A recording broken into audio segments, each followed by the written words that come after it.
Hello everybody. Before we move on to part 2 of our video blog series on Jupiter and what's happening in the sky for these next few years, let's just take a quick review of what we talked about in our last video blog. One of the things we covered was that comets could be a sign of change, maybe even drastic change. In fact, historically, comets might have been thought of as bringers of doom or a portent of doom.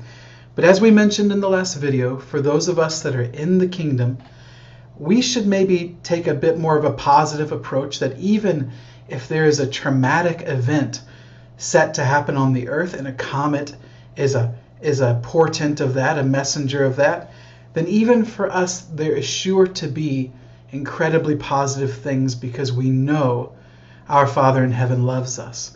So we saw in the last video that comets are signs of change, historically true.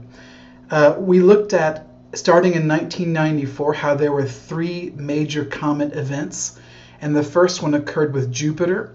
You saw in the last video comet Shoemaker-Levy 9 breaking apart into 21 different pieces, and each one of those 21 little comets then smashing into the planet, creating these huge plumes of explosions, really illuminating the planet. And then we saw in 1996 and in 1997, 2 more very bright visible comets were seen all over the world. That was Comet Hyakutake and Comet Hale-Bopp. We also saw in the last video how Jupiter as a planet can be very significant when we're talking about how do we interpret what the sky is saying, how do we use the firmament the way that God, the way that the Bible intended for us to use the firmament. Well, Jupiter is significant. It's the king planet. Even before it was known to be a huge planet, it was thought of as a symbol of kingship. We saw how it played a very significant role in the signs in the heavens surrounding Jesus's own birth. We saw how the Magi looked at Jupiter circling the star Regulus and the constellation Leo, and this conjunction between Jupiter and Venus as the sign that Christ is born. Again, king planet, king star, king constellation. That's Jupiter, Regulus, and Leo. We saw at the end of the video that if we were to put all of our knowledge together, we might consider that 21 years after Shoemaker-Levy 9, because that comet broke up into 21 pieces. So 21 years after 1994, we should start to consider what is happening with Jupiter today. And that's the focus of this video. So let's look at where Jupiter is in the sky right now. All right, this is where Jupiter is right now. You can see Jupiter in the middle of the screen there. I'm going to highlight it for you so that we can follow it as it starts to chart its course through the stars. You can see it's in the constellation Cancer. Cancer is one of the zodiacal signs. Now, it's the zodiac to the world, but the Hebrew Bible calls it the Mazzaroth. So there's a long Hebrew tradition of knowing that these 12 signs that the sun moves through every year, that again the world knows as the zodiac, is called the Mazzaroth. And here's the constellation Cancer that Jupiter is currently in. Now this is the date at the bottom of the screen here is March 29, 2015. And what I'm going to do is I'm going to put the sky in motion so that we get a sense of what's about to happen with Jupiter. Again, we're going on the theory that it's important to watch Jupiter, what it's doing 21 years after Shoemaker-Levy 9, which of course is this year, 2015. So we're going to speed it up a little bit. We're counting the days. Now watch what Jupiter does as we're going into the beginning of April. And it's going to start to move backwards in Cancer. And then here it goes forwards. And it starts to move in. Now let me stop it right there. Now it was hanging out in Cancer for a while. In fact, Jupiter was doing its retrograde motion in Cancer. And then now it's starting to move forward. This is the end of June 2015, 6:20. Now watch what's happening here. Jupiter is about to move into the king constellation. Remember, king planet Jupiter, king star Regulus, king constellation Leo. And here's Venus If you remember from our last video, something like this happened when Jesus was born. It was doing its retrograde motion here, and Venus caught up with it, had a conjunction. That was probably the star that the Magi saw. Let's put it in motion again so you can see what's happening. Here we're moving, this is the end of June, that was June 26th. And right as Jupiter starts to enter into the constellation Leo, we have a little conjunction with Jupiter and Venus. I'll get to that in just a minute. And then here comes Jupiter into the constellation itself. Venus moving a little quicker. By the way, you'll be able to see that conjunction between Jupiter and Venus in the night sky. This is the sun over here. You can imagine the sun setting, and this will be sort of low in the western sky, like from twilight into those first hour or two of darkness. You will be able to see this Jupiter and Venus conjunction as Jupiter starts to move into Leo for the first time this year. Now, it takes Jupiter about 1 month to move from one sign, it takes Jupiter about a year to move from one sign to the next. Jupiter will hang out in one constellation for about 12 months. So Jupiter moves very slowly in the sky. So once it comes into Leo, it's going to be there for the next year. It was in Cancer the previous year. Now, if we're interested in learning how to tell time in a biblical and holistic way, in a spiritual way, then we're focusing on what it means. What is this cosmic clock telling us?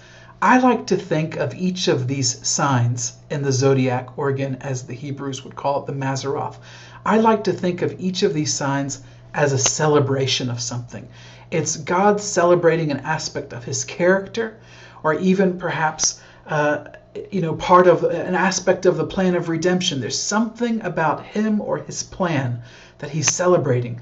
Job even talks about the stars and these constellations having an influence on the earth. So you feel these shifts in time.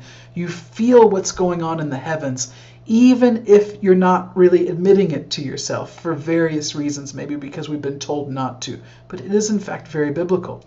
So if we were to think of these symbols as celebrations, well, the lion's kind of easy to imagine. What is God celebrating with the constellation Leo? Kingship, ruling, authority. Well, what is he celebrating with this very dim constellation called Cancer? That's a very lowly animal called a crab. Some Mazzaroths that were painted on the insides of buildings from millennia ago didn't have this as a crab. Sometimes it was a lobster, maybe even a turtle. All lowly animals.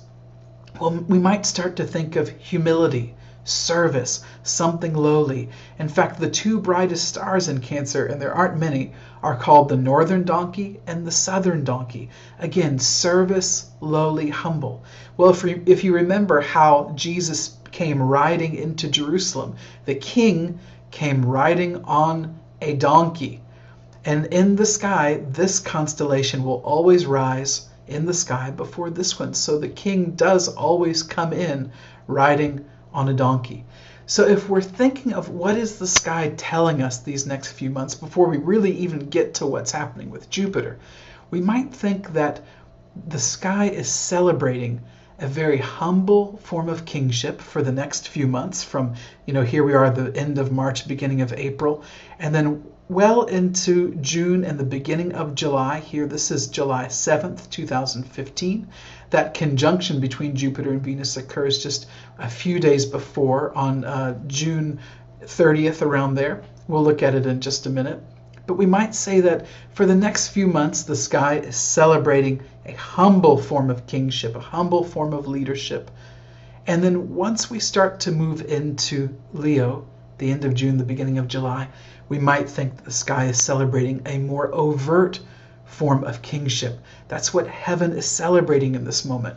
I have a feeling we're going to feel the shift. Now, Jupiter is in Leo once every 12 years.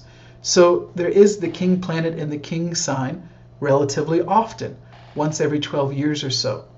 And we might feel that. But there may be something more to it this year, since we know that 21 years ago, we might have been told to start watching what Jupiter is doing. So here we get the conjunction again. I'm going to back this up to show you the day on which that occurs. Here's Venus and Jupiter moving together. This is right about there. So that's July 1st, 2015, and the day before they'll be very close again, right as they're moving into Leo. If we're looking at the sky holistically, it's saying something to us. Okay, so let's see what happens, what Jupiter is doing in the coming months and the coming years. I'm going to have to wind the clock a little faster now. You're going to see Jupiter moving through the constellation Leo, King planet, passing right by the King star in the King constellation.